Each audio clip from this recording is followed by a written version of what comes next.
For those of you who arrived after the press conference, my name is Bill Allen. I'm CEO of the Los Angeles County Economic Development Corporation, and we are delighted to welcome you all here this morning. As most of you know, the LADC works to raise standards of living, increase economic opportunity and prosperity for all of LA County's residents, and we conduct a variety of different programs to facilitate that work. This Future Forum series is part of that effort that helps us look at where our economy is going, where are our industry clusters going, what are the forces impacting them. Technological advancement, globalization, climate change is dramatically transforming the nature of our industry clusters, the jobs they provide, and that has very significant impacts for our present and future workforce. And I won't go into a lot of detail because most of you were here for the press conference, but we're very excited about this Center for a Competitive Workforce that has been launched by our community colleges in partnership with our LADC Institute for Applied Economics, the LA Area Chamber of Commerce, the Southern California Leadership Council, and the LA Orange County Consortium and its Center for Excellence in Labor Market Research.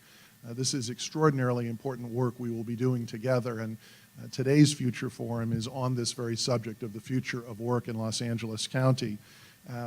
These forums are not possible without the generous sponsorship of committed civic stewards like California State University at Dominguez Hills and PwC, who both, as public and private sector partners in the work we do, and so we want to thank them. And normally we are fortunate to have the presidents of Willie Hagen, the president of Cal State Dominguez Hills. He's not available to be with us this morning to make a formal welcome to you, but we have the provost of Cal State Dominguez Hills, who is relatively new in that position after a distinguished career at California State University Northridge. But I wanted to invite Michael Spagna up to say a few words of welcome on behalf of California State University Dominguez Hills, which does so much important work to prepare the workforce of tomorrow as they have for the last 50 years. Please welcome Michael Spagna.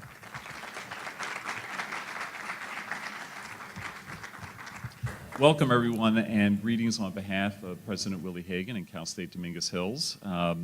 Sharing with you, first and foremost, not only have we sponsored this over the past several years, this is our fifth collaboration with LADC, and I'd like you to see that not only do we sponsor this and help present it, but we also show up in force. So I could just have all the Dominguez Hills faculty and deans and vice presidents, if you would just stand and be recognized for a second.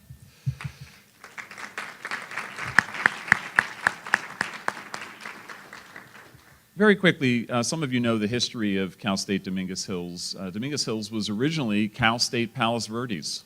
Started in 1960, but after the Watts riots in 1965, we moved over to Carson, and that has been our mission, and it is something within the DNA of our campus. I'll share with you that first and foremost, 85% of our student population comes from underrepresented groups. We are very proud of that. I'll also share with you that when we talk about workforce, we all know, or I would have you receive the idea that two heads are better than one as long as they're different heads. I also would share with you, and it'll be the conversation today, that economies and transforming economies here in the LA region, they happen because we have incredible workforce development. They also happen because we invest in our schools. And without schools, no businesses are moving here to Los Angeles without being able to raise their children. So that's something we also are very committed to as a larger community. I'll share with you that in the work we do, it's really a partnership between the public education system, all the sectors, community college, CSU, and the UC, as well as business and industry, and with government. And those three partners are constantly necessary for us to make change, particularly here in the LA region. Finally, in our welcoming remarks, I would share with you that I want you, as you listen to the speakers today, think about the fact that no longer is it sufficient to think of public education as simply earning a degree. It is no longer the idea that you just attain a high school degree or a college degree or an AA. Think instead about education as a launching pad. It's a launching pad to a career.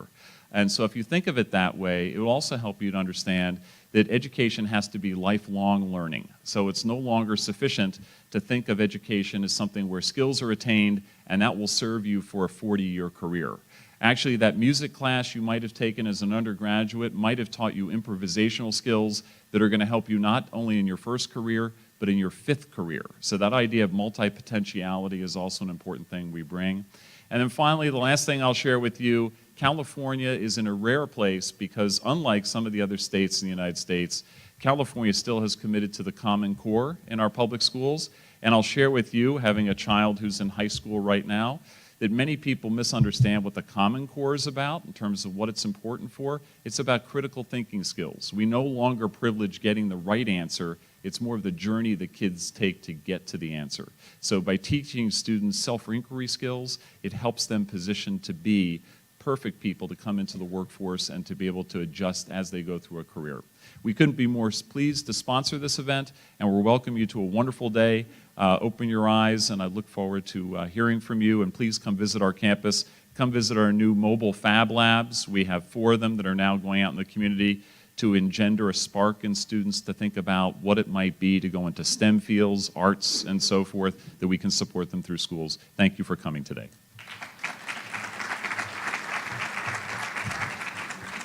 Thank you, Michael. And in addition to our sponsors who make these events possible, there is also the staff of the LADC who makes these events possible. And I want to just take a moment before introducing Elsa Flores to note the work that she does as our Vice President of Strategic Relations, overseeing our relationships with all of you, our members, and the broader strategic partners we have throughout Los Angeles County.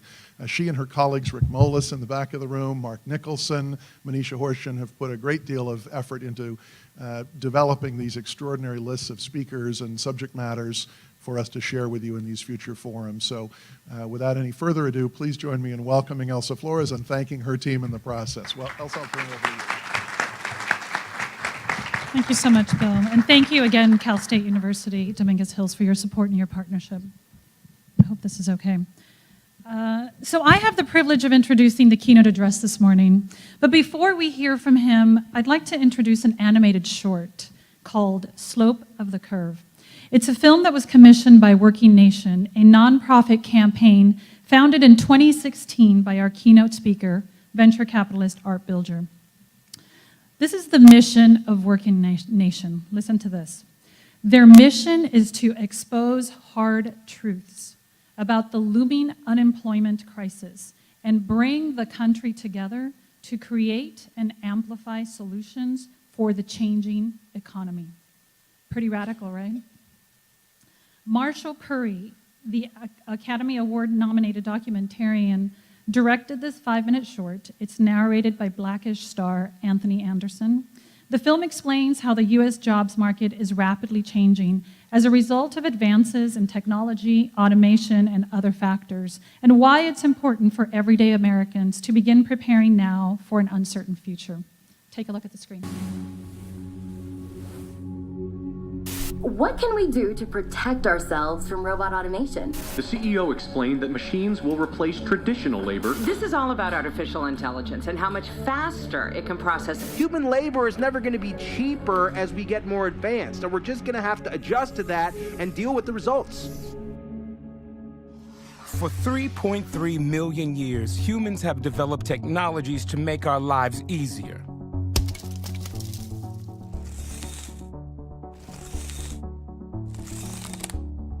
These inventions made us more efficient. It meant we didn't have to spend as much effort working to survive.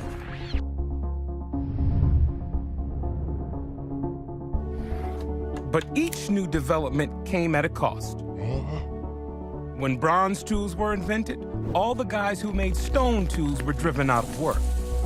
And when iron tools came along, all of the bronze workers lost their jobs. When the Industrial Revolution hit, it wiped out the livelihoods of millions of cobblers and weavers who had to adapt or get left behind. And this process continues today. Only now it's happening faster. Much, much faster.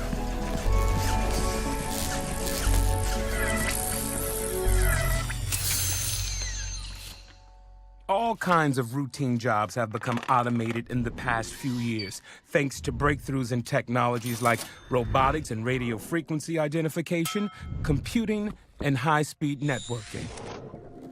And at the same time, another powerful force, globalization, is making it easier for companies to move jobs overseas where wages are lower and regulations are less stringent. In the past 20 years, these two forces, technology and globalization, have wiped out millions of American jobs in manufacturing, from Detroit's auto plants to North Carolina's textile mills. And it's not just manufacturing jobs. We're now entering a dramatically new phase where high-skilled jobs are also at risk. Here's why. Since 1965, computer processing power has roughly doubled every 2 years. All of the computing power that controlled the Apollo mission to the moon can now fit on the chip inside your smartphone. And in a few decades, computers will be thousands of times more powerful than they are today. Already, computers use artificial intelligence to easily beat the world's greatest chess masters, recognize faces, understand spoken language, and even compose music. They can do many of the things that we've always thought made us human, and that threatens many of the jobs we've always thought were secure. Take driving a vehicle, which is one of the top jobs in most states in America. With driverless cars already on public roads, millions of truck drivers, bus drivers, and taxi drivers may soon find themselves obsolete. In hospitals, hundreds of thousands of jobs are on the line as computers learn to analyze CAT scans and biopsies, deliver low-level anesthesia, and even do surgical procedures. And in restaurants, hundreds of thousands of cooks may be replaced in the coming decades by machines that can follow recipes perfectly without ever taking a sick day or a smoke break. An Oxford University study predicts that within 20 years, 47% of all jobs are at risk of being replaced by technology. That's over 70 million people. And at the same time, globalization is also affecting high-skilled jobs in ways that it never has before. Law firms, for example, are beginning to outsource work to lawyers in developing nations who are trained in American law. These lawyers can do legal research and even review contracts for a fraction of the cost of an American lawyer.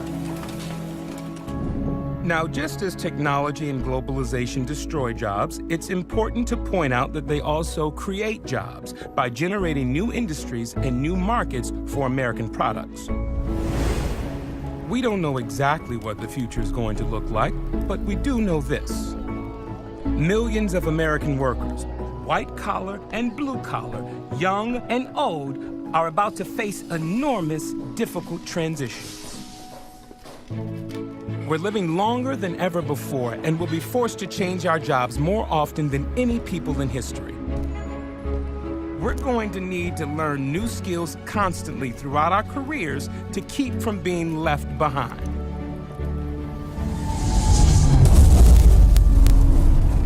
This revolution in the job market is not coming in the distant future. It's happening now, and it's going to accelerate. It's going to affect all of us, our friends, our families, and our communities. Are you ready? Visit us at workingnation.com. Slope of the curve. By using humor, data, and entertaining, constantly morphing animation style, it defines and explains the urgency of a looming unemployment crisis in the United States that threatens the jobs of nearly half the American workforce over the next 20 years. Thank you, Art, for founding this nonprofit and dedicating your life to speaking about this topic. Please join me in welcoming CEO of Working Nation, venture capitalist, named on LA's 500 most influential people, our keynote speaker this morning, Mr. Art Bilger.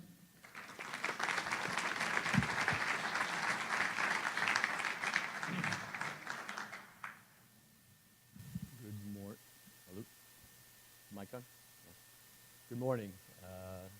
Good to be with all of you, and sorry to scare the hell out of you to start off. But that piece, which actually really does, it's literally being requested throughout the country. We first put it up just a year ago. September of 2016 is when we launched Working Nation. I'll go into the history. We launched it, and that piece went up courtesy of CNN's and Huffington Post digital platform. And since then, it's been put up many times since. We're getting requests from all over the country at conferences if they could open with that. I get invited a lot of places to speak, and I think it's really just slope of the curve they want. They're really not looking for me to speak, but anyway, here I am. Anyway, it's fantastic to sit here this morning and see this group of people, because this is exactly what I began thinking about 4 years ago, and having people like yourselves coming from so many different sectors of society coming together focused on these issues is exactly what we need at this point in time. I'll give you, the history is, first of all, my background, I've done many different things. I was in the investment world. I did a lot in the media world. That actually started in 1985. I met a really interesting guy. His last name was Turner, first name Ted, and ended up being investment banker and then other roles with Turner Broadcasting. Also was part of the group that bought control of Telemundo in 1994. You know, you didn't have to be that smart. You just had to live in LA to know Hispanic broadcasting probably was a good business. I entered the technology world in reference to venture capital, and that is the primary thing I do today outside of Working Nation. That was 98. I got into the tech world very actively. And then also an important piece of this Working Nation equation, I made my first investment in an online education company in 2002. And that has been a primary area where I have focused my investments. And that was because I saw what was happening. My kids were going to the finest private schools in Los Angeles, and saw that, you know, 2 miles down the road, it could be a very different circumstance. And so that whole education area, I wanted to try to understand better and also see how technology might influence, not so much educate, but offer scalability to good education. Anyway, fast forward, 4 years ago this month, I was in New York. Deutsche Bank invited me to a dinner, and I decided to go because it was the night before the U.S. government might default on its debt, and I thought it'd be pretty interesting because the guest speaker was Dr. Larry Summers. Dr. Summers spoke about default, spoke about China quite a bit, but he said something along the way that just took all the stuff in the back of my head and brought it together. And when he opened it to questions, I was right in front of the podium, I basically asked him a question about the potential of a massive structural unemployment that we could face here in the United States. And what I laid out was really 4 variables coming together all at the same time, like never before in history. And it's really referred to in the film. First one, globalization. We've obviously heard a lot about that over the last couple of years. Second one, technology. 4 years ago, 3.5 years ago, I was using the example of the driverless vehicle. It's the #1 job in 32 states in this nation. And now it's a common headline that you see every day. Third variable coming together at the same time, longevity. Keep people alive an extra 5, 10, 15, 20 years. It's fantastic. But you're also keeping units of labor in the workforce much longer. And so this whole supply-demand aspect of labor is changing. And then finally, the fourth variable, and there are obviously representatives of this community here, the whole issue of education. And are we providing the necessary education given those other 3 variables coming together at the same time? And so those 4 all coming together today, like never before in history, has changed the slope of the curve. And what we refer to there is the steepness of the curve of the change in jobs and skills when measured against time. And key motivation for me for why we've taken on this whole effort is that, one, the slope of the curve is like never before, and there really is little understanding out there. I've sat, with experts in robotics from Carnegie Mellon and many other places, and there really is very little understanding of just how fast this is all happening. The second reason that I'm very motivated here, is that this time it's about the heart of America. It's not just about the bottom 20%. You know, the driverless vehicle, that's an example. That's a good middle-class job in this country today. Another example I always use is the example of a marketing department of 10 becoming a marketing department of 2 because of data and analytics. That happens to be another area I'm very involved in. And we'll get better answers. And just those other 8 jobs that'll be disappearing, those are, you know, terrific middle class and upper middle class jobs, well-educated people. Now the good news is I also believe data and analytics area is possibly the #1 job growth area over the next 10 or 15 years, because in that period of time there won't be an aspect of business, government, or the not-for-profit world that isn't driven by data and analytics, and we really have a total vacuum in middle management of any of these entities with that knowledge, because anyone out of school 10, 15, 20, 25 years really has no understanding of it.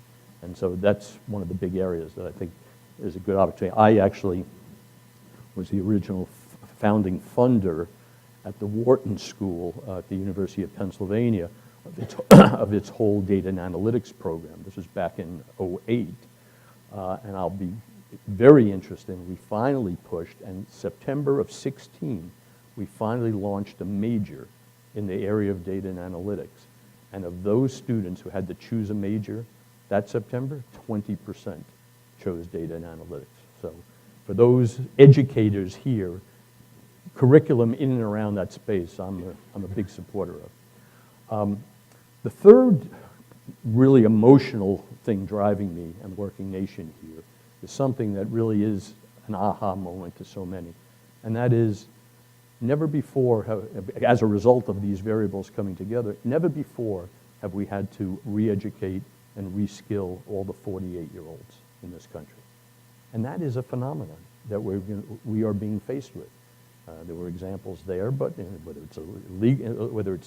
whether it's the drivers of cars, whether it's the carrier corporation workers who we actually found ourselves in the middle of the carrier situation, or it's, you know, lawyers, doctors, et cetera. So there's a massive reskilling and re-education effort that's going to be required, and community colleges and others are going to, I think, have to play a very critical role in that. Anyway, back to why this all started. That night at the Larry Summers dinner, when I was done, Dr. Summers and I had an interesting back and forth, and then he left the stage, and that's why I'm standing here today, because over the course of that evening, I think it was 5 or 6 different people in the audience chased me down, each of them basically saying, "My God, I have never thought about this before." Now, the audience was about 125, 150 guests, all major fund managers, corporate executives, you know, sort of a who's who of the investment and corporate world in New York City. And I said, if these individuals in New York who run billions of dollars of enterprises or funds, if they don't understand this, then the average American doesn't understand this. No wonder we're not getting anything done. The next night, I turned on Charlie Rose, and Charlie says, "Welcome to the show." And the opening tonight's special guest is Dr. Larry Summers, and the opening clip is Summers saying, "The most critical issue facing this nation in the medium and long term is," and some semblance of what I laid out the night before. I am not suggesting I told Larry Summers something he didn't know. However, the fact that the film editors of Charlie Rose took that clip out of the full interview to open the show, I said, "Whoa," caught their attention. And then 2 weeks later, I was speaking at the University of Chicago to about 200 older alumni. I was there with a fellow who had founded an organization that created, a not-for-profit that creates internships for at-risk middle school kids. A fantastic organization. I had gotten the University of Pennsylvania to partner to launch it in the city of Philadelphia, and now I was trying to do the same thing with the University of Chicago. Anyway, I laid out the whole structural unemployment idea, and then I led into the whole idea of how apprenticeships, internships, and even national service might be very interesting ways to develop young people for just in general, but also for the job, the jobs of the future. When I was done, 20, 25 people chasing me down, and I said, wow, this is really something. The last thing that really got us here was that 4 months later, and I take no credit for this, I ended up the executive producer of a documentary that won the Academy Award for Best Documentary that year. It's called 20 Feet from Stardom, about the great backup singers of rock and roll. Again, I take no credit, I just happen to be close friends with the guy who made it, and I did help fund it. But it went to my head, and I said, you know what?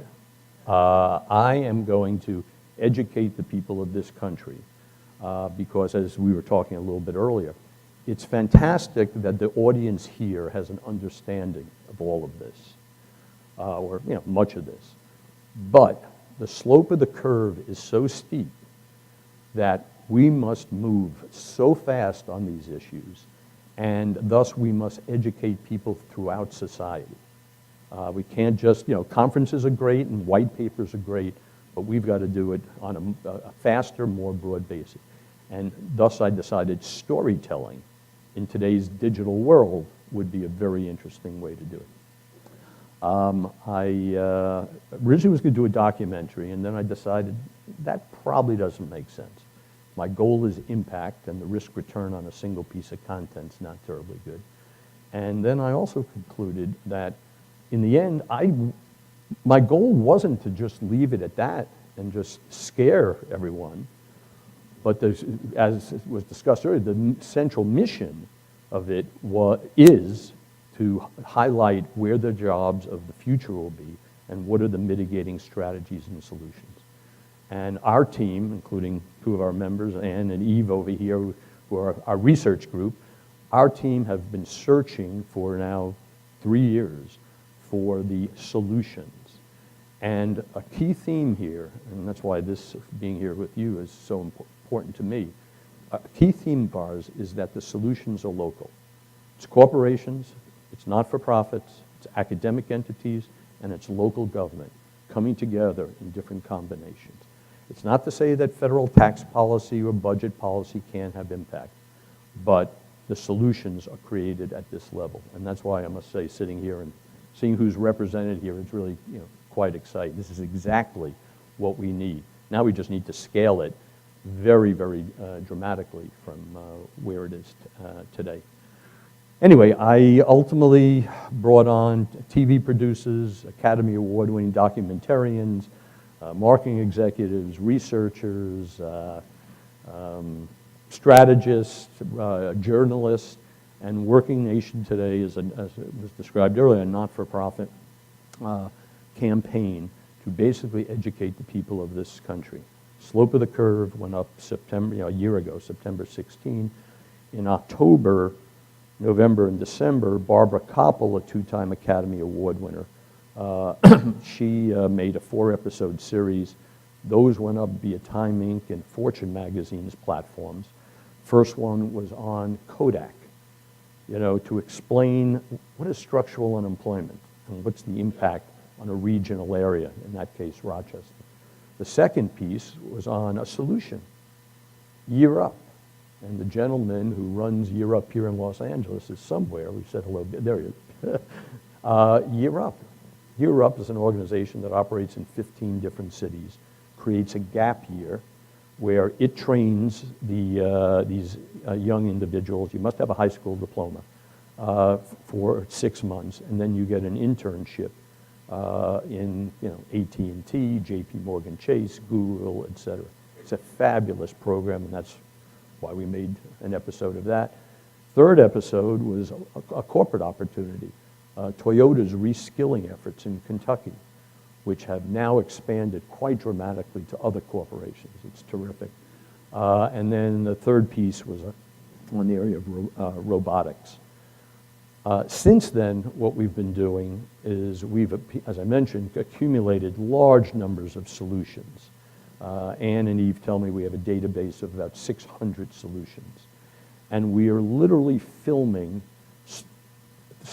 solutions of all different kinds out there. We and are putting them up via social networks, and now Forbes.com has agreed to pick up the whole series, and we'll just keep making these as long as I can keep funding them. The first one we put up is a terrific example of some of that. And by the way, one of the important things about us, you won't hear us talking about things others are talking about. You know, you're not going to hear Working Nation do a whole piece on we need more STEM education in K through 12. You know, plenty of other people are talking about it. But an example of what we are talking about is one of the biggest job growth areas in this country over the next 10 years will be obvious, home health care workers. And we found an organization, PHI National, out of New York, that does an incredible job training home health care workers to make them much more knowledgeable, tech savvy, much more valuable. Their incomes are going up very significantly. And it's that type of effort really ought to be duplicated throughout this country. A second piece we did with KeyBank in Cleveland. Their KeyBank and a community college group put together a program to train first responders with particular focus on women and people of color. It's a terrific program. Unfortunately, first responders is not a job that's going to disappear. If anything, at the rate we're going, it's going to grow. A third piece that we did, we filmed the Akamai Academy. Akamai is a tech company that I actually have been involved with in Boston. They created an academy to and this is obviously people who are, you know, reasonably well educated, but not math, science majors or anything. Training them in coding and home security and cyber security. And interestingly, no bias in the first class selected, but interestingly, of the 25 people in the first class, all 25 were women. Not sure why that happened. Carolina Community is a Carolina Health is a healthcare system in Charlotte. Their HR director is someone who we were working with on other things. She discovered, with the help of her husband, the best way to fill HR jobs, that she was having great difficulty. Her husband said, what you really need, when he looked at the character, hire sergeants out of the military.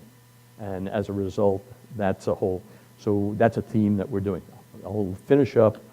So we're developing all these pieces, pushing them out. We're still, you know, in the early stages, but we're expanding. We do expect our first major national foundation grant to be approved today. I spoke to the CEO of the foundation yesterday, and he said, Art, it'll be approved tomorrow. So that will really move us forward aggressively. One other thing I'll mention, because I want to do one here. We are doing town halls in different cities around the country, because one of our messages is we're all in this together. That's obviously not something you're hearing out there these days, but we really, as a country, are all. So we're doing things in different, the first one we did in conjunction with Rutgers University in New Jersey, and that was on older workers and reskilling. The local PBS station will broadcast it sometime this month. The next one we're doing in Dallas later this month. That will be on veterans and work and job-related issues. That will be broadcast by PBS. I definitely want to do one here in LA, and the subject matter is one we'll be discussing here. You know, we want to do different subjects in different places. So we'll definitely be doing one here, hopefully during the first quarter of the next year. Anyway, Working Nation is what we're really about, is through storytelling to speak to the solutions of these issues, which I do believe this whole structural unemployment issue is the most significant issue facing our country. And with that, I think I'll leave it there. I don't know if should I take a question or two? Or afterwards? Okay, great. Thank you very much. Thanks for listening.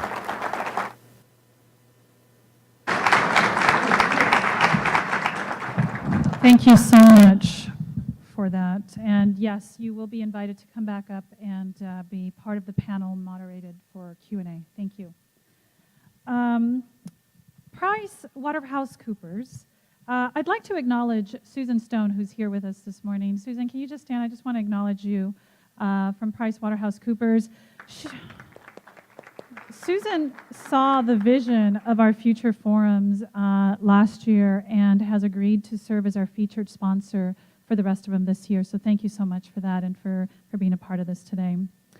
PricewaterhouseCoopers has served as a trusted partner to the LAEDC for many of our future-looking reports and presented at many of our numerous events.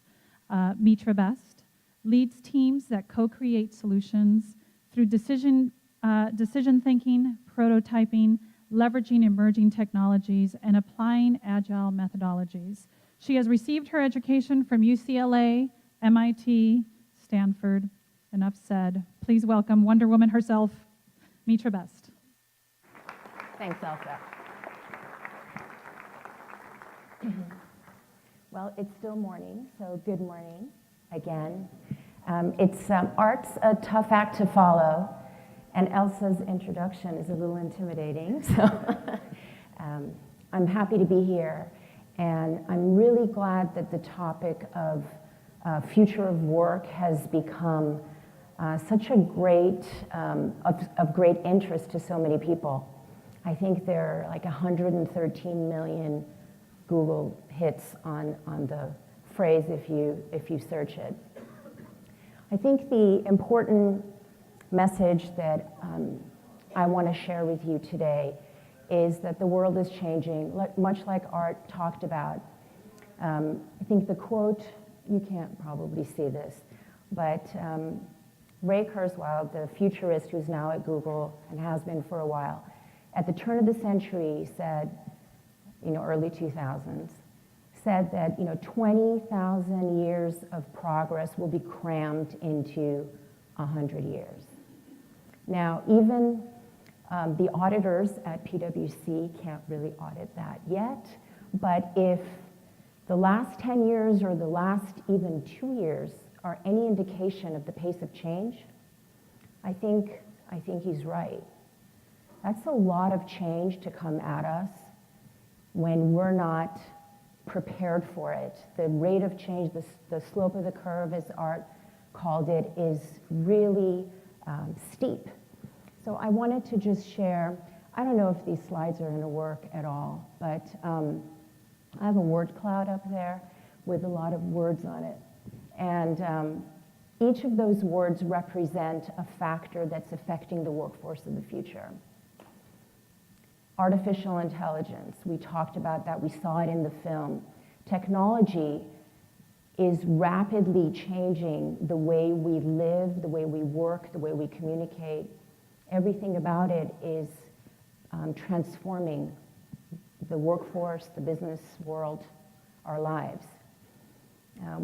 Art talked about the advances in medicine have created longer lives for us. So for the first time in the history of work, we're seeing 3 generations at work at the same time. That creates some complexities. Technology, globalization, we heard about from Art, are really creating a mismatch of skills in the workforce. And I'd like to talk a little bit about that as well. It's not all doom and gloom with technology. I'm a technologist. I did my work in AI, so I do have a little bit of a bias of excitement around the advancements of technology. So I want to talk a little bit about that and reframe it so that we can have a little bit of a more optimistic view of the future. I'm not going to talk about everything you see on this slide, but I want to pick 3 for today. One is technology and the role of AI. The other is this mismatch of supply and demand of skills. And the other is the rise of the gig economy. And I think most of you are familiar with that. So I want to talk about the types of work. Art, in his short film, talked about 47% of the job categories will be replaced by technology in the next few years. Sort of manufacturing, turning physical assets into goods that you can sell. Factory work, manufacturing jobs have been impacted severely by robots, and warehouses have been equipped with autonomous drones. You see that happening all the time. Even 3D printing has impacted manufacturing. These are all great disruptions in the business world that are displacing skills, but they're also creating a lot of new jobs. They're creating consumer goods that are easier to access and cheaper to buy. We have transactional work, banks, for example, you mentioned in your short film. Transactional work are routine works that could be scripted, that could be automated, legal review of contracts, things like that.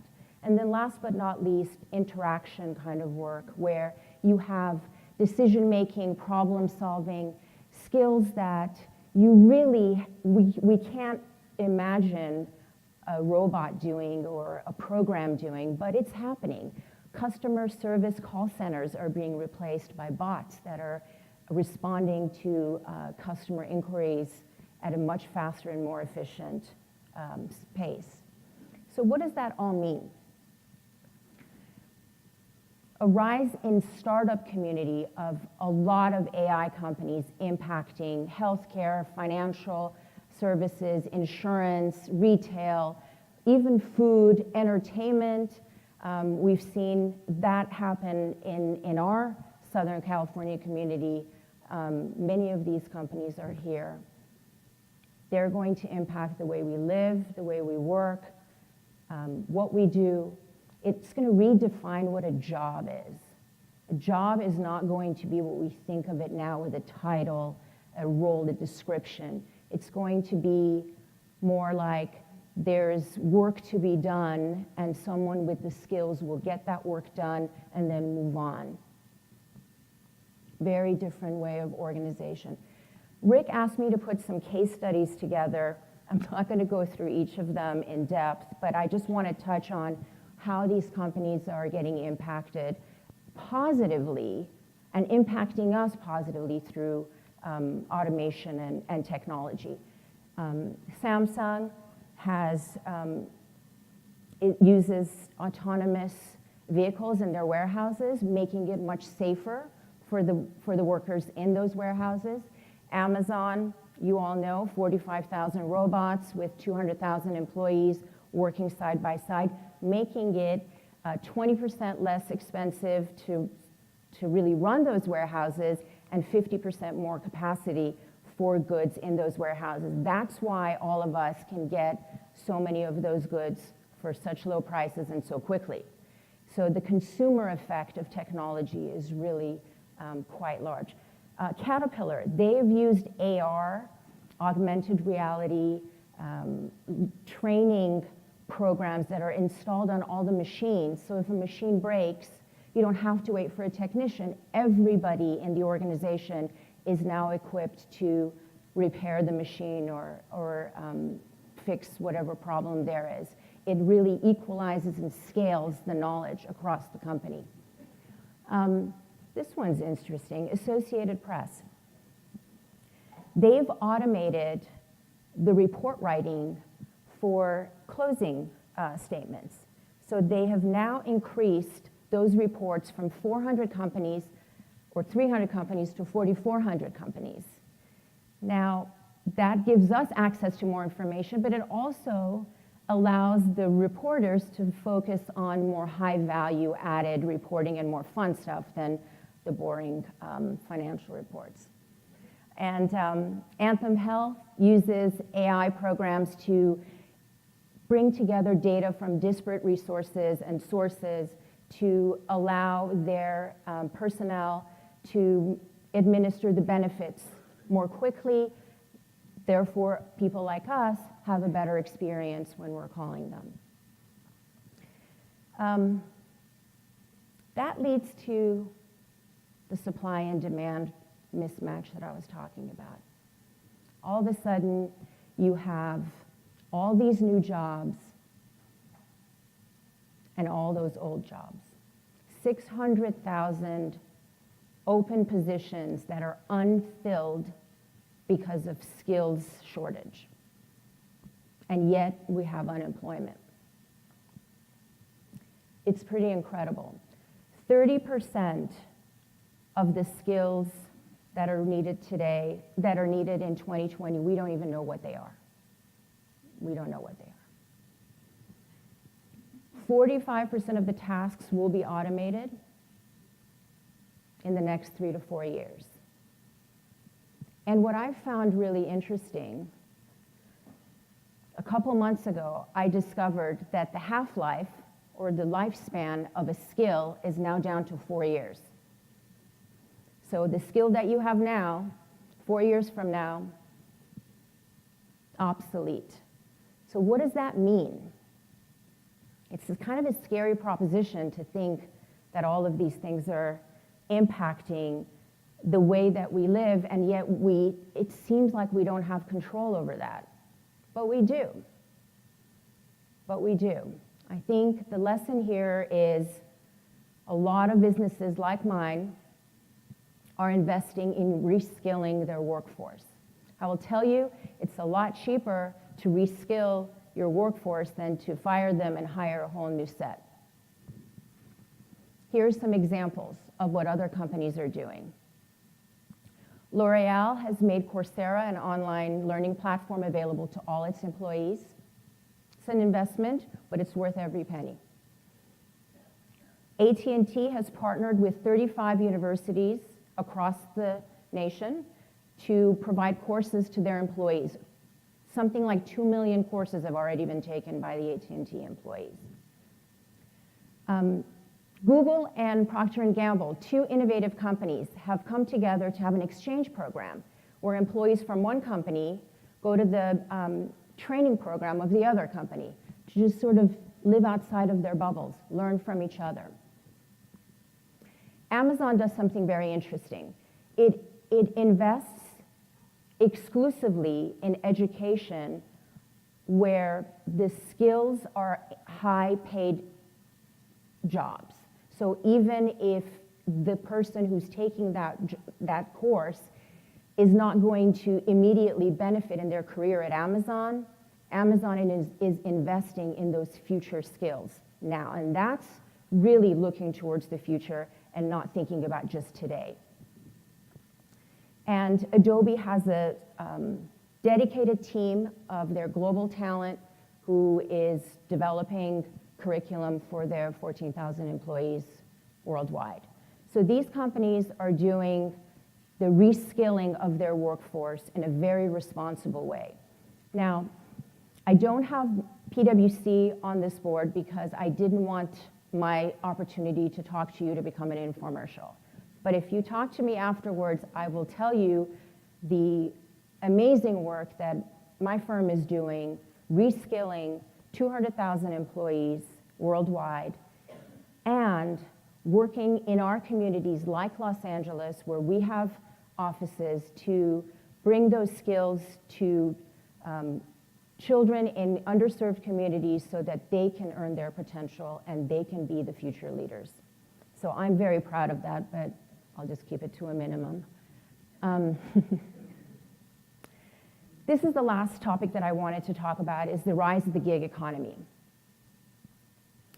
This kind of came at me from left field. I didn't see this coming. And when I talk about the gig economy, people usually think I'm talking about the Uber and Lyft drivers.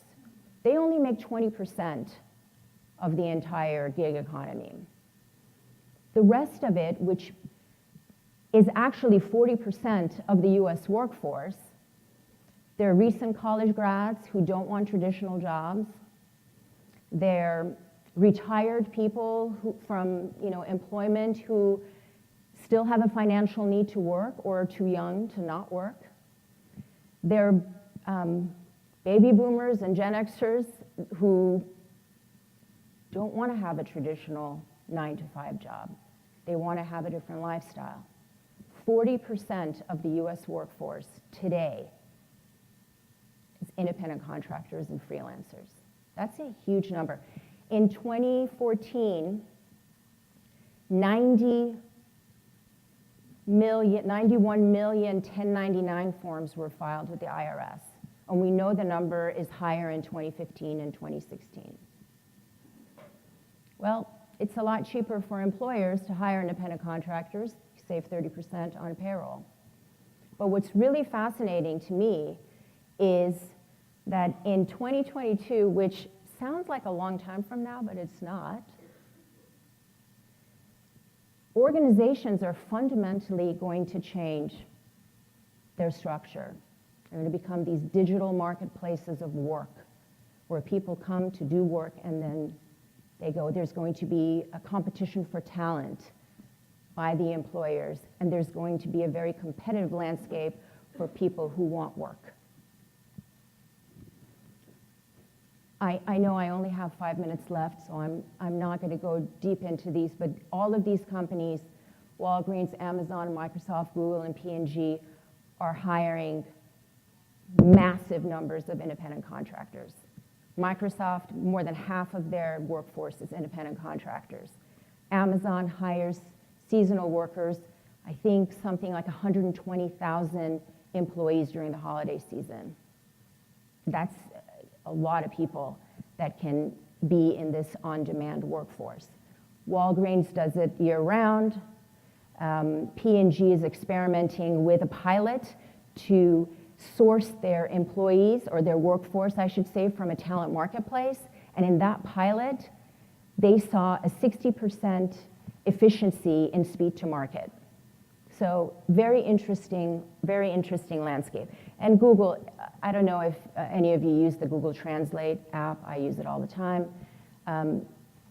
Google has a network of freelance translators across the world who are optimizing the app all the time.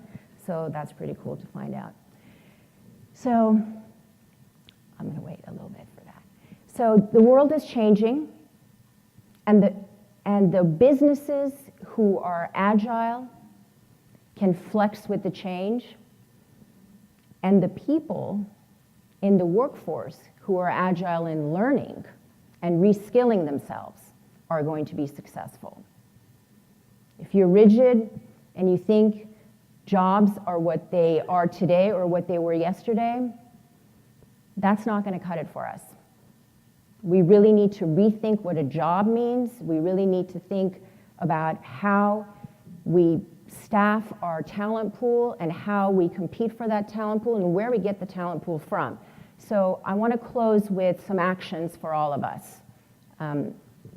First, for the employers, we need to optimize a workforce that's human and machine together. There's no way around it. We have to focus on that. And to do that, we need to retrain our employees to have new skills, to constantly be evolving and anticipating those skills that will optimize that man-machine kind of existence. And to promote entrepreneurship through engaging the gig economy. It's good for the people, it's good for the companies. Educators, first I want to thank all of you. I wouldn't be here without you. Most of us wouldn't be here without you, so thank you for everything that you do. I want to ask you to partner with us. As a partner at PwC, an employer of 200,000 people, we need you. We need you to help us be the supply chain for that talent pool. Monitor what's going on in the marketplace. Monitor what the new jobs are going to be. Invest in those predictive analytics and invest in the resources that can help the students achieve those skills. And then don't focus on necessarily discrete skills that may become obsolete. Think about the broader skills, like you talked about earlier, critical thinking, problem solving, and teach them the love for lifelong learning, because the new world order is we have to learn all the time. If the half-life of a skill is 4 years, everyone's going to have to learn all the time. Policymakers, thank you for having us here and convening this, being here. We need better access to real-time data. When things are moving fast, we can't look at 2014. I had to cite data from 2014. We need data for now, to today. And we have those capabilities. Art talked about data and analytics being an inflection point, a disruptive force in progress. We really need that. That's an important aspect. Remove barriers to innovation. Businesses are innovating. You saw 100 AI startups up there. Traditional organizations, we're flexing and we're trying to be more agile. We can't be held back by policies that are outdated and that no longer support progress. And last but not least, where's Madam President? I wanted to say that middle skill curricula are really vital to the vibrancy of our economy. And this whole notion of college for all, 4 years of college, that is not for all. We don't need every high school student to go to a 4-year university. We need community colleges to churn out the workforce of the future. That's what we need. And I want to say in closing that LA, in a study that PwC had done of cities around the world, LA ranks in the top 5 for innovation, entrepreneurship, digital economy, and cultural vibrancy. We have all the ingredients to come together as a city and be an example for not just the country, but for the world on what we can do to impact the future of ourselves, of our children, and of the generations to come. So thank you for bringing it all together.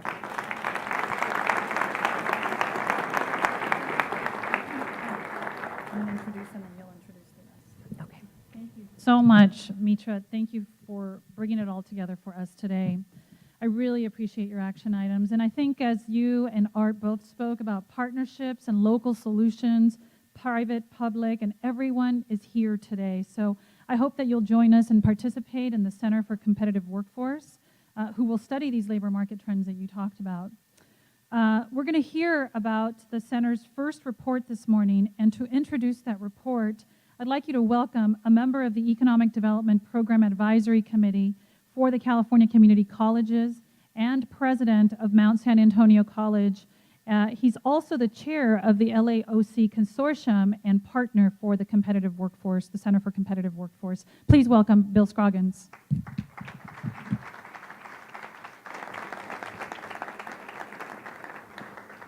Good morning, everyone. Thank you for celebrating with us the opening of the Center for a Competitive Workforce. Isn't that great? Absolutely. So how many of you went to school at some level in LA County?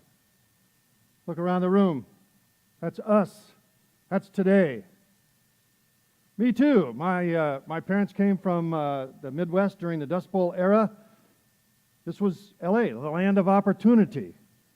And that opportunity was for me. I went to UCLA right out of high school, graduated in 4 years, entered education, and have been having a great career most of my life here in LA.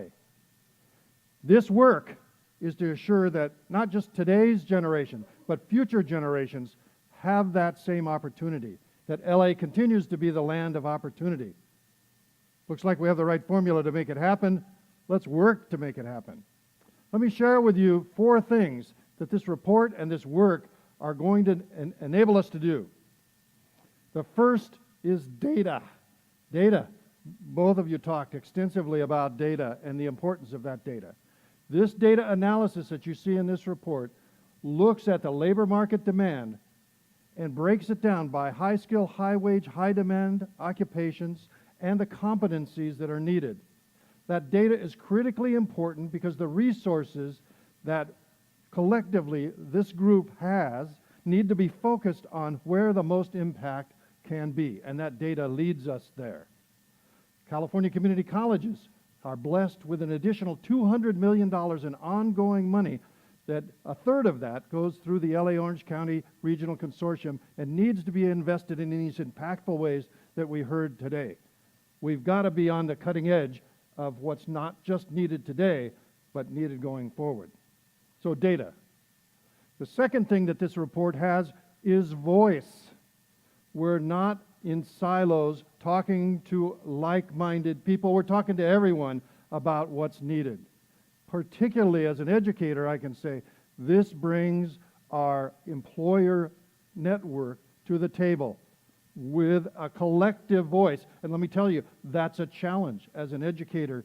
When I want to make a decision about a healthcare opportunity for training, which is one of the growth areas in this report, I don't need to just look at the data. I need to talk to the employers to say, well, okay, RNs are flat, but where are the specialties you need that work in, and how can we work with you to make those trainings? That voice reflected here in the report and with the partnerships you see gives us added validity and direction to make those good investments, data and voice. The third thing this report does, it's the basis for reach. All of our speakers talked about the future, and that future is an extension from today to that future. You in the room here are that arm. Do not let that future exceed our grasp. We must reach out, and this data, this voice, will help us know where to reach and how to invest. And it's challenging because where we grasp changes from moment to moment. We must work together to take advantages of those opportunities. So, for example, I had the opportunity to partner with many of you in the room on bringing electrical bus manufacturing back to LA County. And it was a partnership that did that. And a South Carolina company, Proterra, opened a manufacturing facility in the City of Industry. And my college is part of training the workers in that new facility. Is it curriculum that we had? Is it curriculum that we even knew about? No, but it needed that partnership to make it happen. That reach should be aspirational.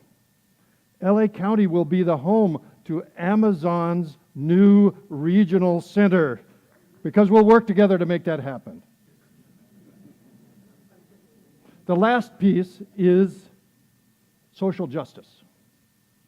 We cannot neglect the fact that what we've done has not led to equal access to high-skill, high-wage, high-demand occupations. We must, as we do this, make sure that the work we talk about from every level of education is integrated and open and accessible in ways that we not have thought of before. Everyone must be at the table to assure that that access occurs, because to have a livable wage in LA County means you have access to the wonderful opportunities that are here.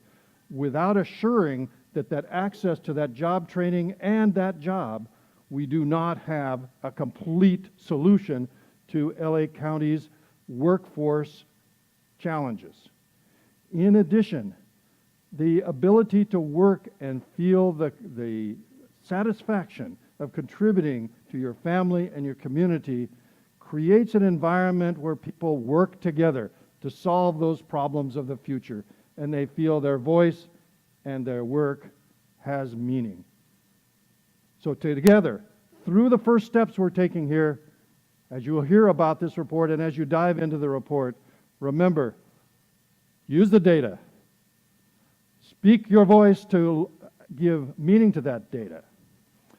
Reach and be part of that grasp as you're asked to participate, and be sure that the path we follow assures social justice. Thank you.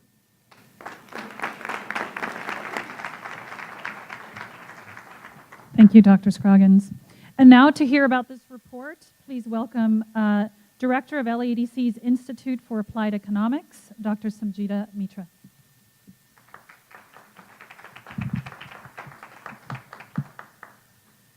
Good morning, everyone. So I'm really excited about our inaugural report, and I wanted to talk just about some high-level findings from it. So hopefully you all get a chance to read it later. When people find out that I'm an economist, they always ask, what's going to happen for our jobs? As Mitra had mentioned, the future of work generates millions of searches on Google. If you had asked me this question about 200 years ago, the answer would have been relatively simple. Most of us would have been working in agriculture. About 80% of our workforce was in agriculture in some capacity. Now it's less than 2% and continuing to go down. And yet we produce more food and better quality food all the time. Even about 100 years ago, the answer would have been relatively simple. Most of us would have been in factories working in some capacity of physical labor and manufacturing. But as we all know, manufacturing continues to be a challenge and will decrease with automation and outsourcing. So in 2017, my job is a little bit more complicated.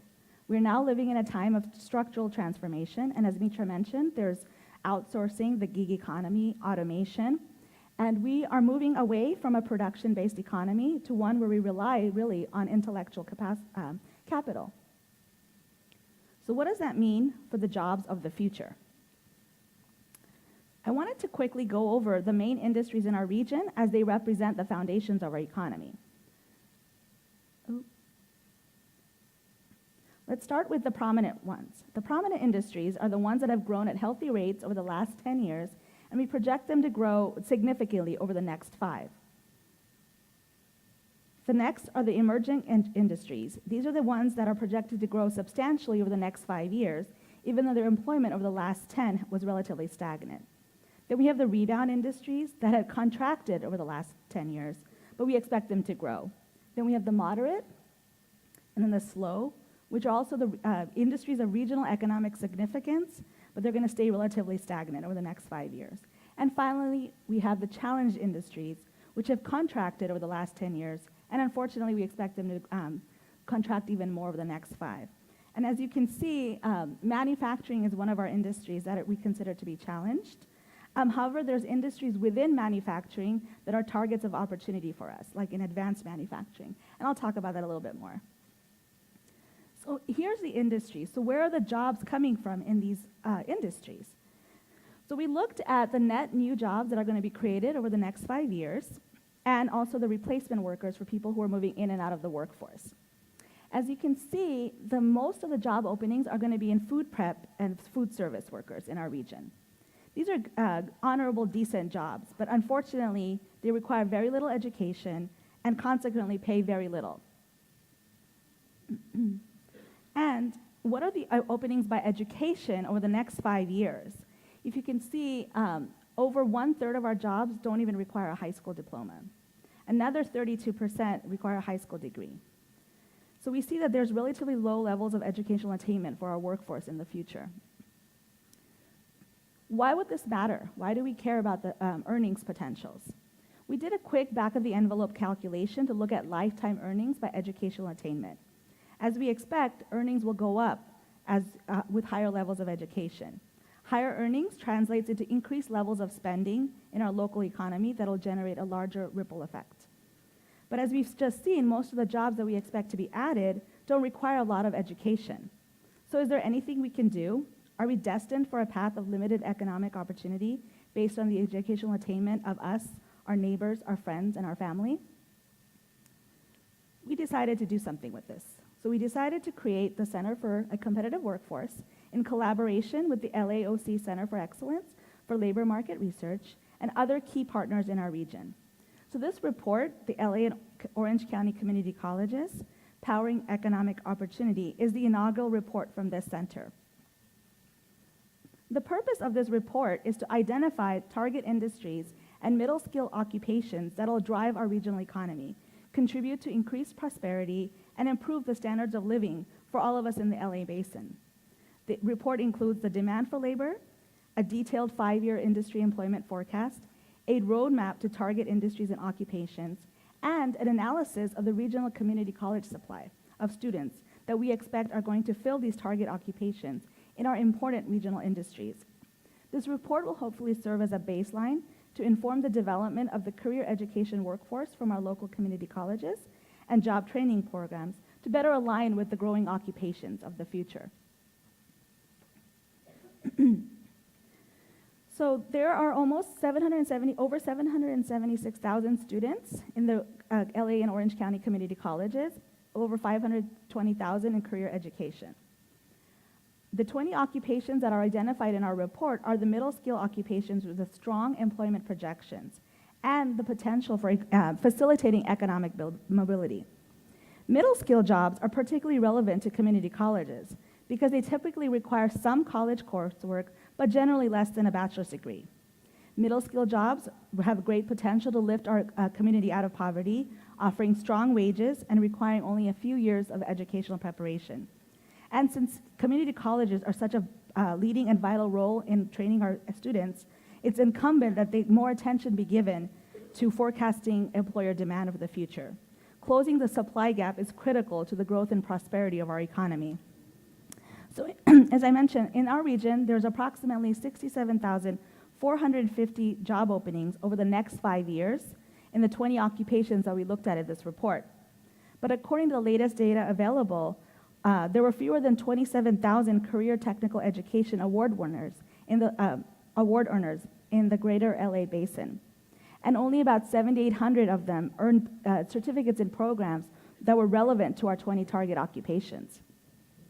If this trend continues, without our region's talent development systems and institutions and workforce partners responding in kind, then the demand in our region will simply not be met over the next 5 years.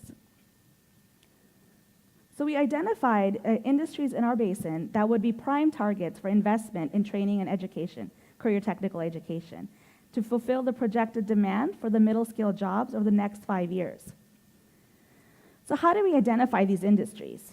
Obviously, industries with the most middle skill job growth was a factor. However, not all of these might be, we think that all these industries might be mostly local serving and not export orientated. And what we look at export orientated industries is because they bring in outside dollars into our region and increase the size of our economic pie. We also looked at average annual wages, obviously as higher annual wages would be preferred. We looked at competitiveness of an industry. We wanted to look at industries with deep roots in our region and well-developed and specialized supply chain and requisite infrastructure. And we also looked at emerging and growing industries that would be targets for establishing workforce needs in our future, such as with autonomous vehicles. We then incorporated all these considerations and created a matrix that was used to identify 6 target industries for us. Together, these industries of aerospace, healthcare services, biomedical, port-related transport and service support, entertainment, and professional and technical services are going to have an estimated total openings of 56,000 over the next 5 years. So for each of those target industries, we looked at occupations with the highest job creation potential and highest replacement rates. We looked at their skills and competencies across other industries that are also hiring these occupations, so that these will be worthwhile targets both for development, workforce development purposes as well as job targets for the students. We looked at the 20 occupations represent over 20% of our projected new openings over the next 5 years.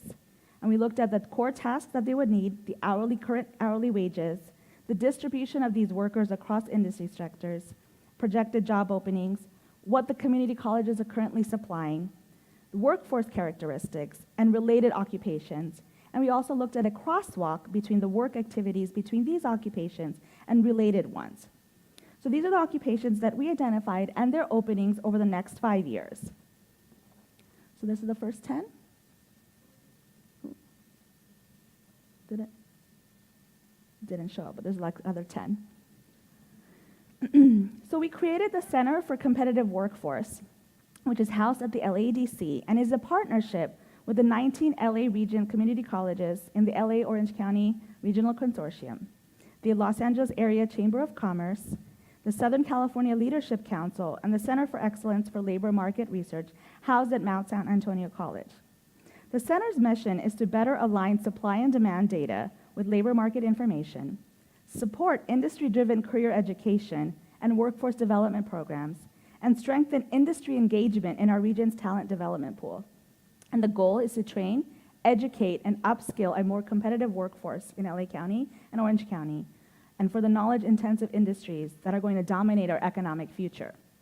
This work will address the talent gaps employers face and help balance the supply of skilled graduates with the projected demand of local employers, a balance which helps both our job seekers and our local firms. And we look to each and every one of you to work with us in this endeavor as we address the challenges in our region and work to increase economic prosperity and opportunities for all of us. Thank you.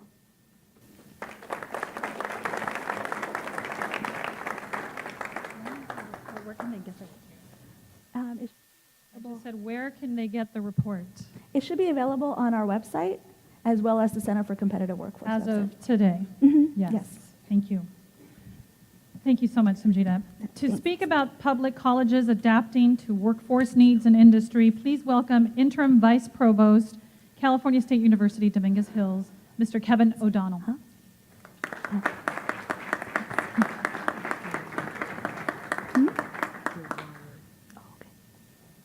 Thanks to you folks for joining us here and for giving it your attention. I'm going to start with where President Scroggins of Mount San Antonio College left off, which is the social justice argument. That is an unfinished job for us here in Southern California. We believe very strongly in the empowering, liberating value of education, but we're not there yet. We have an awful lot of work still to do on equity, access, and genuine opportunity for students from all backgrounds. It's something we care deeply about at California State University, Dominguez Hills. You heard our provost saying earlier that our history began in Palos Verdes, and then we moved right after the Watts Rebellion to Carson, where we are today. We feel that history deeply. It means a lot to us. It begins with the California Master Plan in the 1960s. At the time, it envisioned 4 different strands of higher education in the state. That's the community colleges, the UC system, the California State University system, and private institutions that also have a role to play in access, affordability, and a genuine spectrum of learning opportunities for people from all backgrounds. You don't want to leave any of those tools on the table. There's just too much work to be done. That work is growing. I was speaking earlier with Robert Miller of the LA Community College District, 9 colleges, 240,000 students. He and I share an interest in pathways, in guiding students through curriculum that's meaningful to them. And one of the things that California State Dominguez Hills does of particular value is looking for those pathways as they relate to others in our local regional ecosystem. That's the colleges, but it's also K-12, and it's also local industry. The master plan of 1960 did not picture institutions as porous as the one we're creating today. Instead, it drew from more of a mid-20th century conception of public education, one that put the priority on social engineering, on master planning from the center, a more top-down view of how the world should work. And you can see it in other legacies from that era, like planned suburbs. Our students today, though, are not facing that kind of world, of a plannable economy, of a closed-off ecosystem. Instead, as we've been hearing all morning, they're in a situation that's much more fluid, and where when we see them, it's not that they've cleared the deck for 4 years of their lives and now they're going to move on. Instead, they're likelier to drop in and out. And we need to welcome that. We need to set ourselves up for that in ways that we really weren't designed to at the beginning.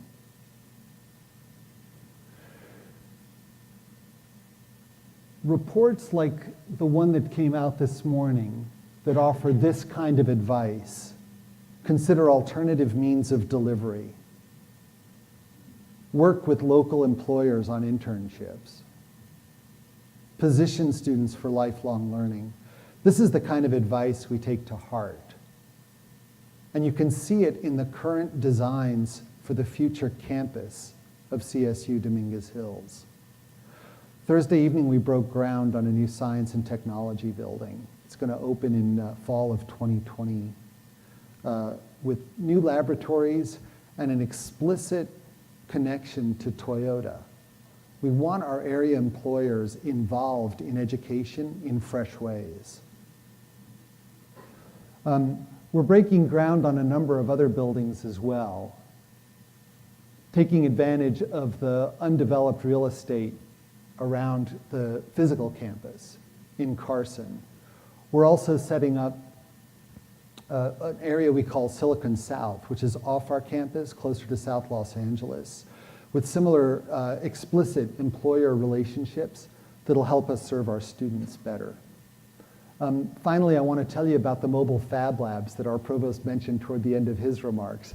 These are giant RVs that go out into the community, into local elementary schools and high schools, to excite students about the value of learning after high school, so that they start to see themselves on our campuses before it's time to apply, so that by the time we get them, they feel genuinely welcome, so that they feel like they belong there. That sense of belonging, we've learned, is one of the most important ways we can assure their likelihood of graduating, their eventual success as college students. We've also got a university village in the making with incubators and a business park built in. I know that the other institutions of higher education that are represented here have similar plans. I don't mean to claim we corner the market on thinking like this. It's more intended to convey one sense of where higher education is going.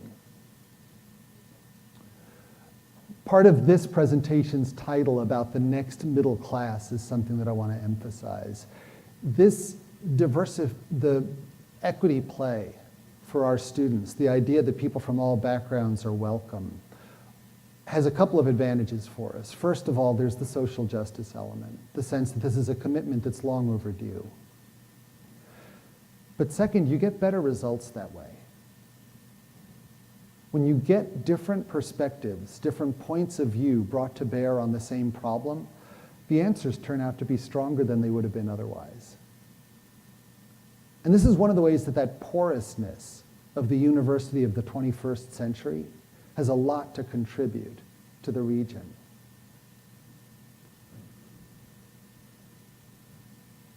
We serve some of the best and some of the most challenged high school districts, all in the service area of CSU Dominguez Hills. You heard Autumn Burke talking earlier about how tantalizing it is to have people who experience high unemployment in a region with some of the best jobs available anywhere in the country. One of the roles of the regional comprehensive university like ours is to take exactly those two poles and bring them closer together. That's a picture of our Fab Labs. I totally invite you to come take a look at them in person. They're a stunning, stunning experience. But then on the other side, we've got our alumni partnerships with employers, and also coming out the back end, things like Silicon South, the development that I mentioned earlier. These are all important to us and contribute to the ways we think we can keep college education nimble and responsive to the very cutting edge of industry as it develops. So I don't want to suggest that we're lying down on that part of our job, but I am going to shift gears a bit. Because in addition to pedaling as hard as we can and keeping up with that moving horizon of learning, we also acknowledge that some kinds of learning do not change day to day. There are some essentially human proficiencies that, if anything, are becoming more valuable than they used to be as we learn how to outsource, automate, and subcontract the things that we can. It's the very personal, creative, cultural kinds of human work that will endure. And baccalaureate level learning, bachelor's and master's degrees, the regional comprehensives, are extremely good at developing those kinds of proficiencies. The unscripted problem solving, the work in diverse teams, the innovation, the collision of ideas from different backgrounds that is the source of creativity. Automate that, right? There's our answer to the 50% structural unemployment. It's not just in the business parks, the industry partnerships, all the other things that we believe passionately in, the stackable credentials. It's also in the very long view, the multi-decade view that says, here's where humans will continue to corner the market. Here's where we flourish and thrive. And the good news for people like you and me, who are interested in that intersection between employment and higher education, is that they're merging. As work gets more cultural, more personal, more intellectual, the other outcomes of a college education, empowerment, agency, civic participation, are getting closer and closer in reach. Because that's what employers want. And so the first generation students who come to us and say, really, all I need is a job, for us, that's not a turnoff. Because we know getting them ready for that job is also going to get them ready for the rest of their lives. I have a few more slides, but they're really getting washed out, so I'm going to stop right there and turn things back over to the moderators for the Q&A. Thanks for your attention. Thank you for putting ladders for stepping on these chairs. So we're going to take some questions from the audience, and I'll let you prepare your questions for a minute, and I'll ask Sanjita to, you had a slide wash out. I wanted to give you an opportunity to talk about what are those jobs and how are you interfacing with the employers to use this report to really optimize its right. use? Well, there was 20 occupations. So the first slide just looked at the first 10, and then the second slide had just had the 10. And I don't want to mention them because I really do want to encourage you to read the report and use the report. So, that's a teaser. But really, the whole purpose of creating the Center for a Competitive Workforce and this report is not for people to read it and throw it in a desk drawer somewhere. The purpose really is to use it. Either if you're an educational partner, what kind of programs can you create? If you're a business, please work with us at the center and talk about the needs of your workforce and what you need and what are the challenges to make sure that you're hiring the best possible candidates. And if you're a community partner, also please, be a part of this effort. None of this will happen without you. As Art mentioned, we're all in this together. There's a lot of challenges and opportunities, and it's a scary time, but it's an exciting time if we can just, work together. Thank you. Yeah. Bill, how are you going to use the report? Well, we have the opportunity to invest in expanding existing programs, retooling existing programs, and addressing new occupations. So there's not enough resources to do everything in the report, but what the report does is provides us with the most impactful investments we can make. We need to moderate that with employer input. That is, what are the competencies that back up the data that shows that occupation is a growth occupation or in the future.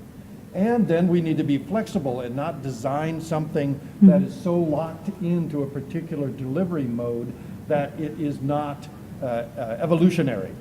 Then the last piece we need to do is provide that bridge from the classroom or the shop or the clinical into the workforce. And that's a key element that we haven't talked about much today, but we need to find a way to monetize that so that businesses don't feel the need to have to OJT those skills that we didn't provide, but yet the state's investment is targeted enough so that we're not just narrowly addressing one area and not the overall needs.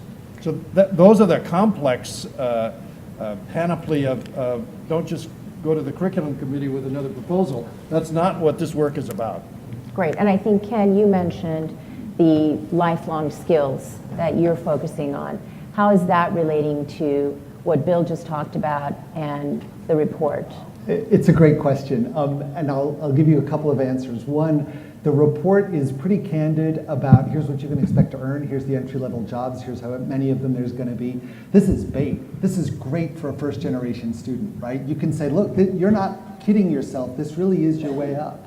This is your ticket for you, your family, for everybody else. Reports like this are gold for that.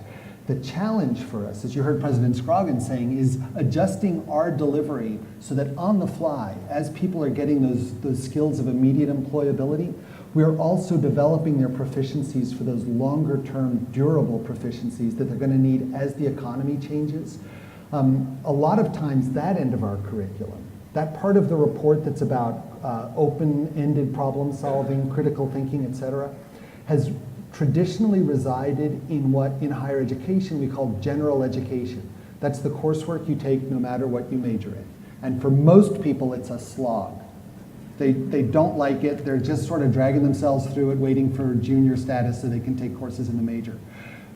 The fact is, though, those are exactly the courses in philosophy, in history, in literature that are going to develop those storytelling proficiencies, that sense of importance, that sense of human connection that is our trump card, that really prepares workers not just for the entry-level job, but for the promotions that follow.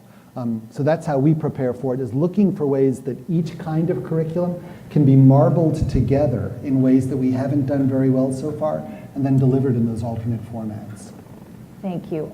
Art, what do you think about what you've heard now from the panelists here impacting the work that you're doing? How can we come together to help promote the cause that you're championing?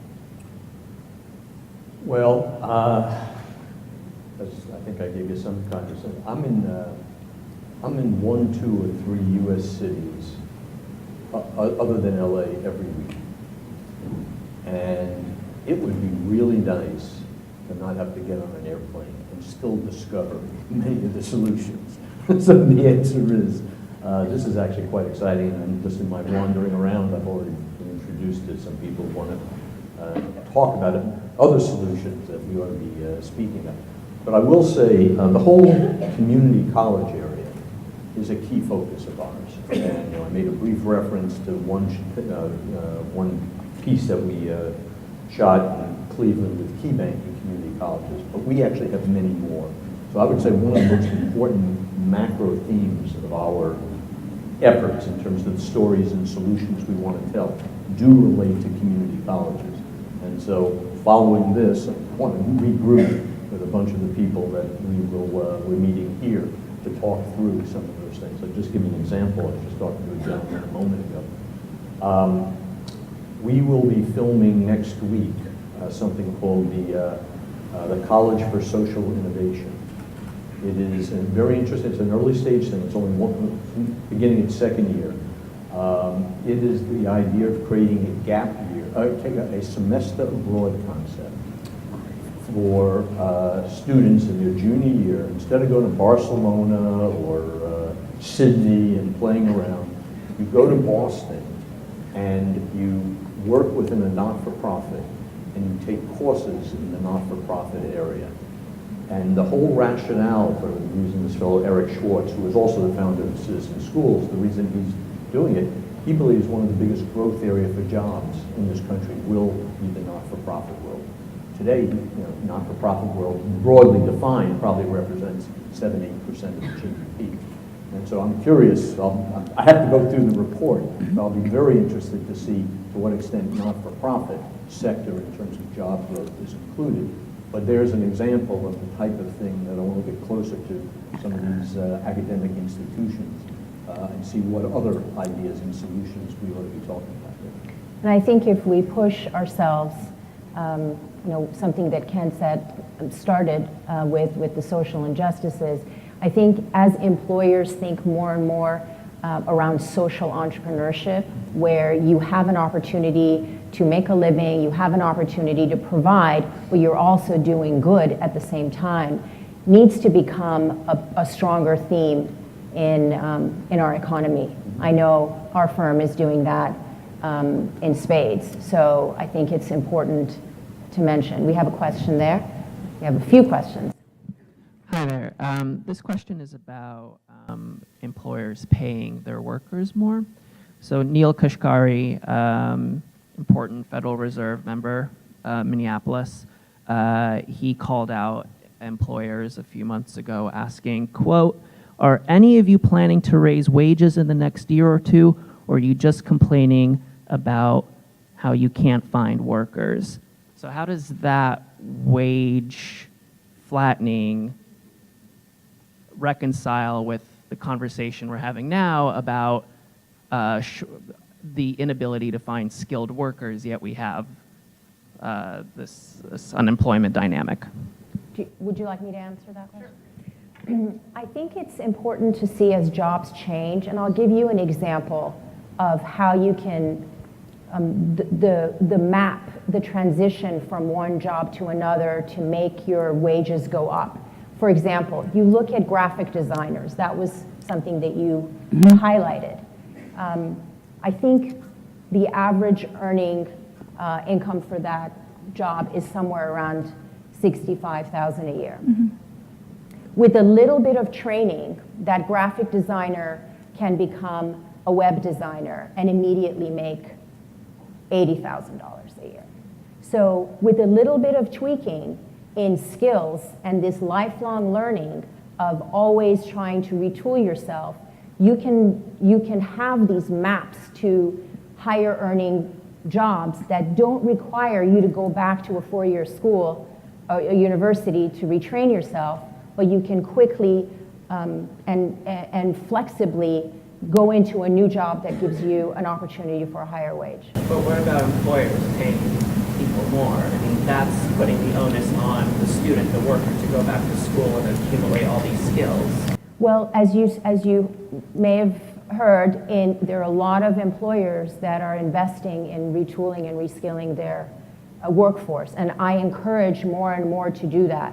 I think this is something that we're all in it together, and as I said, it's a lot more expensive to fire your people and hire a new set of skills into your workforce. It's a lot more economically sound for employers to invest in reskilling. Mr. Berger, you indicated that you were involved in military work in terms of the workforce. And I had the opportunity to do a research for veterans. And I found out that they have great qualities to be implemented to international trade. In fact, it encouraged me to write a book, Worldwide Veterans from War to International Trade.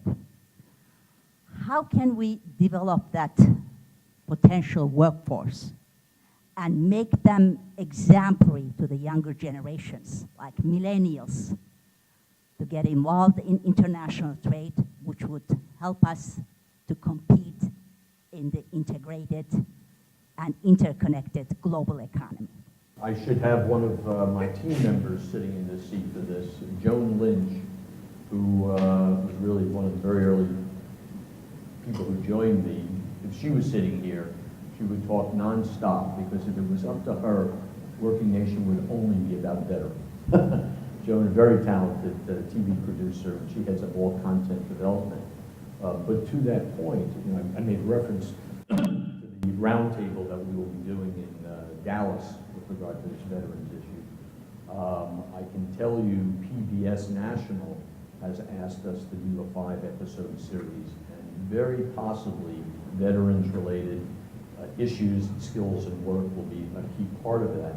And then beyond that, we have in front of a very key, I won't name, but a very key Hollywood personality here in town, a whole series of veteran solution stories of all different kinds that we want to tell along these lines. Again, to push it out across social networks and to push it out across, and as I mentioned earlier, Forbes.com now will be pushing these out for us. So the veteran theme and work theme is both in terms of highlighting the issues, because there are serious issues. A medic who comes back from Afghanistan or Iraq, they get no credit for their experience over there towards, the jobs over here, and have to go back to education. Joan's got a whole documentary she wants to do on that one. So there's the good examples, which I think is the point that you were making, as well as the real challenges. That is a central theme, and we will be developing it much further over time. We're still in the early stages, you should understand. Although I want to say that I did look at my email, and I want to say you are the first people to know this. We did get approval today for our first major national grant. The Lumina Foundation just sent an email saying they have approved a multi-year, very sizable grant for Working Nation. Congratulations.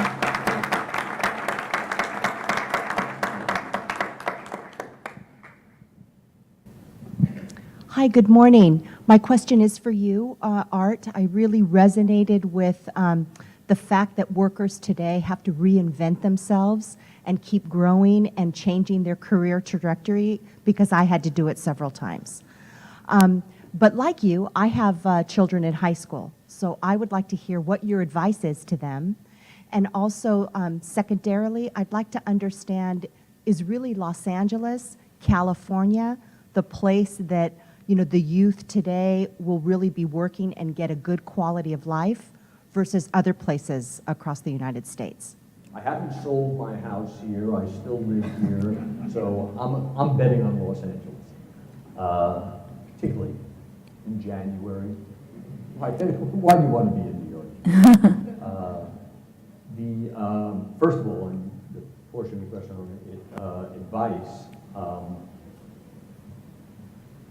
A fair number, actually it happened yesterday, a fair number of parents who have high school students, who, my friends are asking me, what should they study? I will tell you, as I mentioned it earlier, I have a strong bias towards data and analytics. It is going to be an extraordinary job opportunity. My own son, who's my oldest of three, when he was graduating from graduate school, I encouraged him to take as many data and analytics courses, no matter what he ends up doing. For a whole bunch of years, when he's in a conference room, he'll be the smartest person in that room when sitting with middle managements of corporations, et cetera. That's an example of the type of thing. But really to the point, and it's been mentioned a fair number of times this morning, the whole idea of lifelong learning is absolutely critical.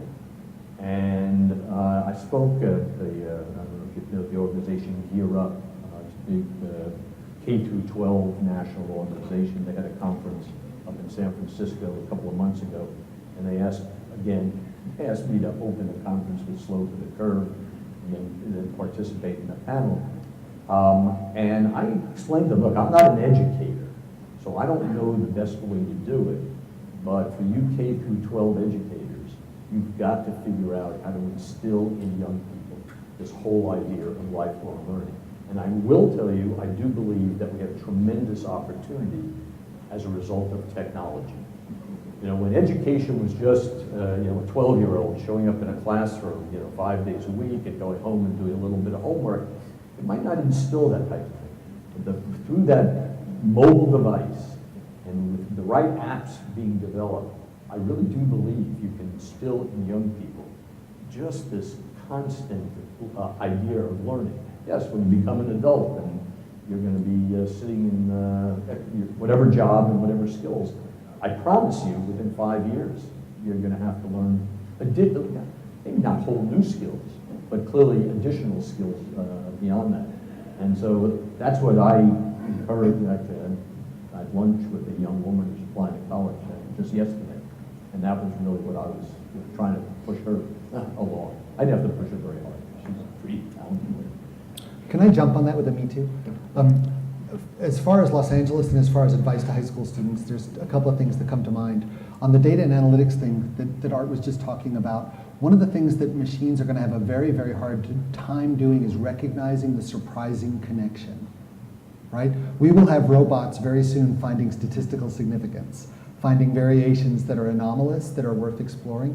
What they won't be able to do is tell a story about why that anomaly is showing up. Or the serendipity. Or the serendipity, exactly right, exactly right. And so for the student in high school today, my advice would be find a pen pal overseas and Skype, right? Find a source of ideas other than your own. And that is why Los Angeles, I'm quite bullish on the city. We are highly populous and highly diverse. That source of new ideas, of fresh perspectives that are very hard for machine learning to duplicate, that's here. That's why you want to stay in Los Angeles. And while you're in high school, you want to start waking yourself up to those opportunities for difference that happen only in cities like this one. Yeah, I work on the Los Angeles thing. I think I also am quite bullish on Los Angeles. And that is, Los Angeles is one of the 2 or 3 primary communication capitals of this country. And communication is such a driving force in terms of being able to learn, adapt, et cetera. It's obviously the business we're in at Working Nation. And I think that's a very key part. We're sitting off in XYZ somewhere in the middle of the country. I'm less optimistic that the communication flow will be as strong, allowing change to take place as quickly as necessary. And I think cultural dexterity has been proven to basically rewire your brain. And you think differently when you're exposed to different languages, different cultures, different ways of living. So I think Los Angeles just scores so high. 90% of the world's languages are spoken here. I mean, that's pretty amazing. So I think we're all quite bullish on LA. One of the things I love about LA, and I just got here actually, I've been here for 14 months. I moved here with the former St. Louis Rams, so from St. Louis, Missouri. But what I love about LA and the state of California is its level of investment in career education and in workforce development. It is unparalleled in the nation. And I can only see good things, upside, for what's going to happen for this state, for this region. When I go back to St. Louis, I just brag on my new home. So all bets are in LA. This is a great place, and only good things are going to happen. I want to talk about also, however, some of the things that need to happen as well. You know, there's a saying, in order to break the mold, you have to break the rules. With that said, being in community college, I'm with College of the Canyons, Dr. Diane G. Van Hook. Being in a community college setting, we are going to have to also accelerate a couple of things. One, getting our students out quicker and getting them the skills that industry demands. And we're going to have to work with our CSUs and UC partners to clarify and streamline the articulation process, in addition to taking our veterans and our PWCs, who is retraining 200,000 workers. How do we articulate and how do we translate those trainings into college credit so that we can have higher retention rates, higher graduation rates, and higher placement rates? And lastly, we have to make apprenticeship a key component of the educational experience so that employers are not just getting folks with pieces of paper who don't know where the bathroom is. So those are the things I believe can be enhanced in an immediate way with low-hanging fruit kind of perspective. But hey, listen, love in LA, we're gonna make it, we're gonna be fine.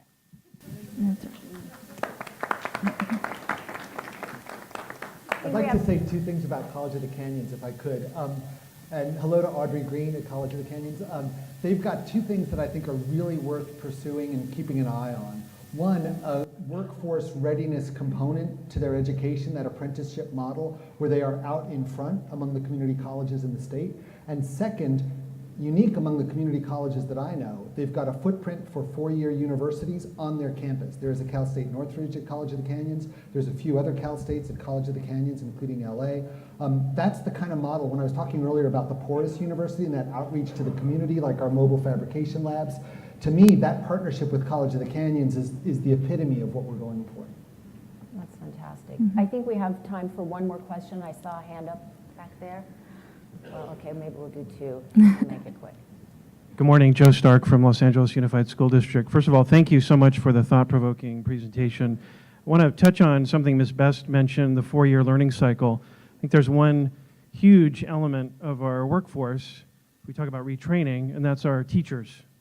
Because I think there's a lot of skills that we're hearing about in terms of looking forward that I don't know our current workforce, teaching workforce, is prepared to handle.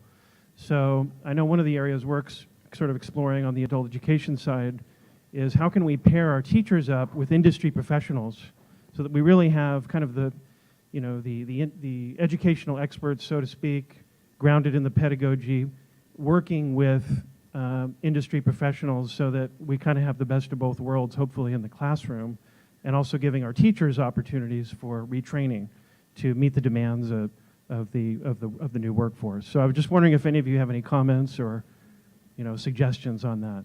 I think it's a fantastic idea. We already pair with one organization, Facing History, and ourselves to work with that teaching group and the curriculum that they have, part of our social responsibility and civic education. But I think it's a fantastic idea. The teachers, you know, are really the critical success factor for the students. If, you know, all of us can remember loving a class because we loved the teacher. And even if the topic was something that was not in our comfort zone. So I think having that connection, and when I mentioned earlier about the, you know, look at the schools, the educators need to look at the market forces and then hire and train their resources to be able to serve the student population. That's exactly what we're talking about. And as employers, we're the beneficiaries of that. So we're in there. We want to be part of that supply chain from the very beginning.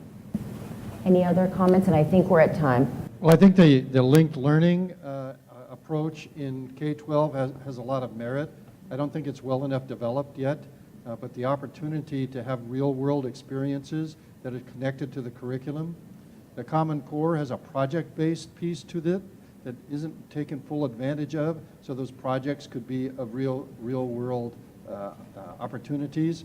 I'm a scientist, I'm a chemist. The next generation science standards speak a lot to that. I think that the professional development for our faculty is something that the state needs to invest in, particularly in this area of project-based learning and in linked learning. And there needs to be some incentives to businesses to take more advantage of those opportunities. I think we need to wrap up. Yep. And I just want to thank the panelists, thank the speakers for joining me here and the questions that you all asked. And just to wrap up to your question, I think I heard one time a quote that really resonated with me. If you want to look at the future of a country, look inside of its classrooms. So I think we owe all of you. Can I just add one thing? Go ahead, Art. Last word. Didn't touch. And I think this is one of the driving themes that we will be, talking about at Working Nation. And that is the whole question of purpose in life as it relates to employment. We're talking about, so often jobs are discussed in terms of, income and pay and, putting food on the table. But, as I look at it, I look at my own life and obviously others, the community much of our community that we spend our days and times with is where we work and where we're employed. And so the employment factor is such a critical factor. And when I saw about 9 months ago that life expectancy for white males has begun to decline for the first time in whatever period of time, I immediately jumped to, gee, how much of this is tied to employment? And when you look at the real employment statistics in this country as opposed to what the Federal Reserve Board puts out, I'll give you an example. 16% of the white working age males, and that's between 25 and 54. Not sure why they cut it up to 54. But 16% of the white working age males in this country are either unemployed, underemployed, or have withdrawn from the workforce. And so, these are all great reasons that we're talking about. But at the very, very core, I think our society and the purpose in individuals and satisfaction is very much, I think, one of the most important pieces of what we're trying to achieve. Will you all join me in thanking our panelists and speakers today?